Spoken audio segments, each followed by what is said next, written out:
But basically, I've been looking at this problem since the early 1990s when the FBI asked me to go undercover into white supremacists and later far-right militant groups, and warned me that as I did that work, I would have to be very careful about who I spoke to because there were connections between the subjects there were typically connections between the subjects of FBI terrorism investigations involving white supremacists and far-right militants and law enforcement. I was lucky that the law enforcement officers I worked with at the state and local level were excellent, and there were no problems in those cases. But when reports leaked to the public in 2006 and 2015 that reiterated the warnings that I received in the 1990s, I realized that at least the FBI still believed this was a significant enough problem to warn its own people. And yet there is still no national strategy around far-right violence. And white supremacy and far-right violence in the United States is a problem that I think is very poorly understood, partly because the federal government deprioritizes this work, and state and local governments often don't want to pick up that slack. There's a perception in the United States that crime is rising significantly and it's a very dangerous period, but actually that's not true if you look at the historical analysis. There were far more homicides in the 1990s. In the early 1990s, they peaked and they have since come way down. And while it every year might fluctuate, we're still at relatively historically low levels of violence in this country. And certainly when you talk about the recent protests, while any civil disturbance can be unpleasant, they're nothing like the violence that we saw at protests in the 1960s and 70s. So one of the things that I think we have to understand is the influence of white supremacy in our society. We were formed as a nation as a white supremacist project, right? This was European colonization of the so-called New World, which of course wasn't new to the people who lived there. And white supremacy was codified in law for hundreds of years, and police officers enforcing those laws were enforcing white supremacy. And this was not just in the South, but throughout the United States. There were sundown towns and in which people of color were not allowed to be in the town past sundown that were enforced by law enforcement officers.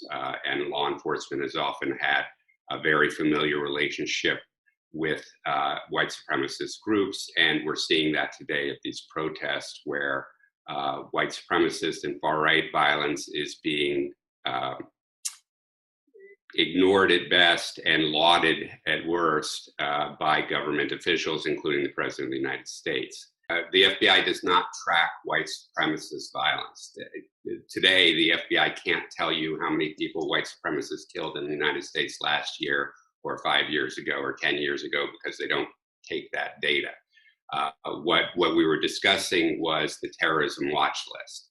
So anybody who is a subject of a terrorism investigation at the FBI is put on the terrorism watch list. This is problematic in a number of different ways, but the FBI argues that it's necessary to put these individuals on a watch list that is accessible to other law enforcement agencies. So if a police officer pulls over somebody for a bad taillight, they will recognize that this person is an actual terrorist, and that might, or is a suspected terrorist, and that might change the way they handle that situation.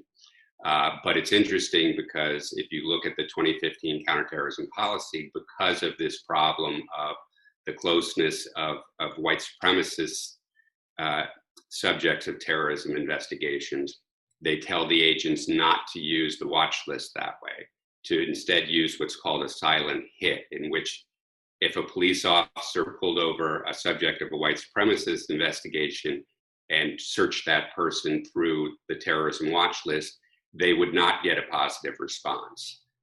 A note would go to the agent who was working the case, but the police officer would not be alerted that this person is potentially dangerous. And so if if the FBI is willing to take that severe response to this problem, clearly it's a big problem, because the FBI argues this terrorism watch list is necessary to protect law enforcement.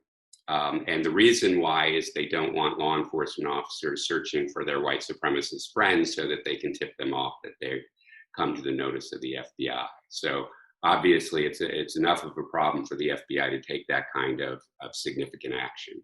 And yet it doesn't have a national strategy to address it. To properly prioritize white supremacist violence, that can be done with the stroke of a pen. All it takes is the Attorney General saying that this is a major concern and needs to be addressed as a higher priority. Regarding the protests, there has been, from the beginning, an effort by the government at all levels to present the problem as a problem by outside agitators. And these are often ill-defined, sometimes called anarchists, sometimes called Antifa. The president has focused on the idea that this is Antifa, even though these are not anti-fascist protests. So it's quite a misnomer. But it's to divert attention from the fact that this is legitimate concerns being expressed by their community members, right? So anytime you hear somebody talking about outside agitators, it's twofold. One, because they want to say this isn't, our community loves us. This isn't our community. These are people from outside our community. And number two, it allows the more aggressive use of police violence, right? If your own community that you're sworn to protect is protesting against your behavior, inflicting violence on them is very hard. But if this is some agitator from outside your community, it's much easier to justify the use of violence. So you have to understand how that language is used. And this isn't just a US government problem, this is around the world, right? This is an authoritarian playbook that's used over and over again by different governments.